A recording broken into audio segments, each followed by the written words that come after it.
All right, I think this is all working, hopefully. All right, guys, what's up? Happy Sunday evening. Let me just check, make sure this feed is working. Getting back on schedule, Relate Nate. This episode is titled School Light to Us. Shout out to Michael Violette. I'm going to use his little jingle to be posted on my YouTube channel. But here's the deal. So many of us, and remember, this is coming from me, so I'm pretty educated. I have a doctorate. I have an MBA, both those grad degrees with honors. I went to UCSD. I got myself a bioengineering degree and a psychology degree as well. I know school. I know school very well. School lied to us, not so much that the people lied to us. No, I'm not saying that. I'm not saying like our counselors and our teachers and all those people lied to us. It's not the people that lied to us. It was the system.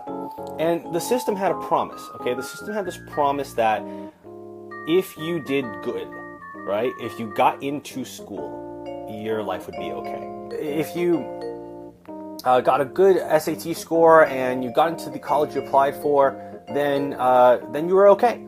That's supposedly what we all were taught and believed and worked for generations. I mean, generations. We're talking like, I would argue to say between the 1940s and about the 1990s, early 2000s, this was true, right? If you did well in school, if you got a formal education, then your life was going to be good. You're going to be fine. You're taken care of. You've taken care of yourself. You had made it.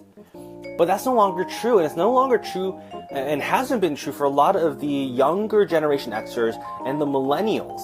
And right now, it's just no longer true, and it's no longer true for a couple of very sound economic reasons. When school was unique, it was important, right? Like when you could have a job as, say, a bank teller. If you had a degree in finance, you would skip that and you go straight into assistant bank manager.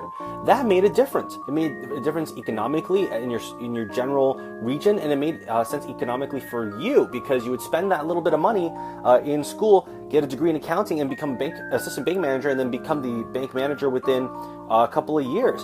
And that would set you on a very lucrative and solid, stable career path as a bank manager. Nowadays, right, you don't even really need that because education has changed. Formal education has changed. School has changed to the point where the system is now lying to us, telling us that, hey, if you just do this, you'll be okay. And it's not true because it used to be the case that school is a proprietary process to get information, to get content, to get actionable strategies that you can elevate your life and elevate the lives of others. And that is no longer true. Right? You have the entire internet that has basically the entire world's knowledge out there that you can peruse at your own time frame, and anything you want, you can basically get some type of information from. Now, is that information good? Is it curated? Is it organized? Does it lead to a competitive advantage in the job market? Does it give you a degree which you can then apply and challenge a legislatively regulated profession, for example, physical therapy or anything in healthcare where you have a license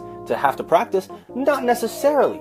But that's the double-edged sword right now. That's the double-edged sword of the fact that school in and of itself is not a competitive advantage, right? Knowledge in and of itself isn't necessarily a competitive advantage.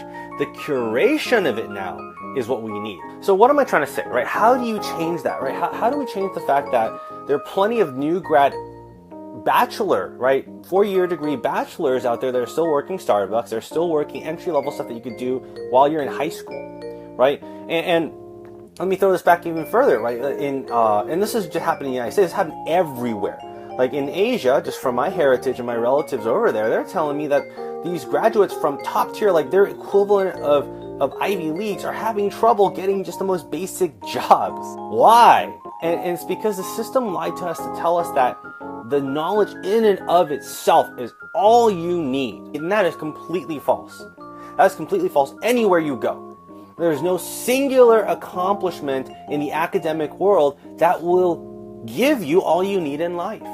More likely than not, it's going to be a cumulative experience of how you engage with others, how you connect with others, the relationships that you create that actually make the difference. And we know this from human resource studies, right? Even just in the United States, 80% of newly graduated anythings at any level will get their first top pick job from networking alone, meaning they have already landed that job. They pre-interviewed for that job, which is why they got it, right? That's why the people say it's not what you know, it's who you know. And I'll add to it. It's not what you do, it's how you do it. what do you do about it now, right? If you're already in school, what do you do? If you're thinking about school, what do you do? And if you've already graduated, like me, 2 graduate degrees, what do? You apply yourself. Don't hold yourself hostage to an ideology that is no longer valid. It used to work that if I graduated as a physical therapist, which I am, and I just stuck faithful to this company, they would give me annual raises, 4, 5, 6, 7, even as high as 8%, and they would match my retirement fund by like 6, 7, 8, 9, 10%.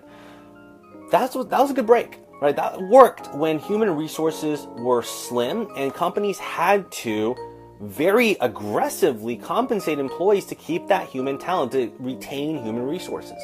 It's different now, and companies can no longer afford that, because a lot of those people that have that veteran status, that have been part of companies for 20, 30 years, they've had those raises for 20 or 30 years. And you ask any financial planner, that's a really good investment of their time, because by 10 years in, they've stopped complaining about anything at all because they're being paid too well that it doesn't matter anymore. But that doesn't work in the millennial economy, right? We're not paid enough anywhere to actually be able to say, okay, I'm just going to keep quiet because they're paying me well enough. I'm just going to do this job. And we don't even think that way. It's not even our culture in this millennial economy. It's not our culture to say, okay, they paid me well enough, I'm going to keep quiet now.